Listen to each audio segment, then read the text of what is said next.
అరుణ్ అన్నదమ్ములే కానీ వాళ్ళ మధ్య ఈగో ఇష్యూ ఎక్కువ.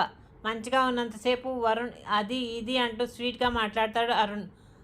వరుణ్ తనకన్నా 2 years చిన్నవాడైన తమ్ముడు అంటే ప్రేమే, కానీ తన తమ్ముడికి తనకన్నా చాలా విషయాలు తెలియవేమో అని ప్రతిదీ సలహా ఇస్తూ ఉంటాడు. వరుణ్ తను చెప్పేది కరెక్ట్ అని అది తమ్ముడు విని ఆచరించాలని అనుకుంటూ ఉంటాడు. అది ఇష్టం లేదు అరుణ్కి.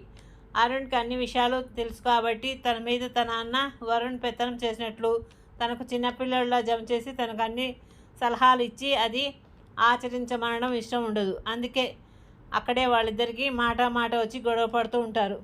వాళ్ళ అమ్మకు వాళ్ళు అలా గొడవ పడడం ఇష్టం లేక వాళ్ళ విషయంలో తలదూర్చిందో ఇక అంతే.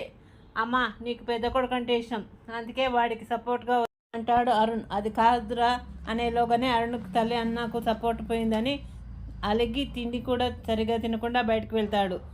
ఇక వరుణ్ నువ్వు పెద్దవాడివి కదా, తమ్ముడితో సర్దుకుపోవచ్చు కదా అంటే, అంతేలే మమ్మీ, తమ్ముడికి సపోర్ట్గా వస్తావు, నేను ఏమి తప్పు చేశాను, వాడు బాగుండాలనే కదా చెప్పాను, అదేం తప్పు అంటూ నీకు చిన్న కొడుకు అంటే ఇష్టం, అందుకే వాడికి సపోర్ట్గా వస్తావు అంటూ మాట్లాడకుండా వెళ్ళిపోతాడు వరుణ్. అలా ఉంటుంది తల్లి పరిస్థితి. కొద్దిసేపు బయట తిరిగి వచ్చాక వరుణ్ అంటూ అరుణ్ పలకరిస్తే చెప్పు వరుణ్ అంటూ ఇద్దరు హాయిగా కబుర్లు చెప్పుకుంటూ నవ్వుకుంటారు. వాళ్ళ అమ్మ వాళ్ళని చూసి అంతకుముందు గొడవ పడింది వీళ్ళేనా అన్నట్టు చూస్తుంది. వీళ్ళు గొడవ పడినప్పుడు మాత్రం వీళ్ళ మధ్యకు పోకూడదు అనుకుంటూ ఉంటుంది. వాళ్ళు అప్పుడప్పుడు గొడవ పడడం మామూలే.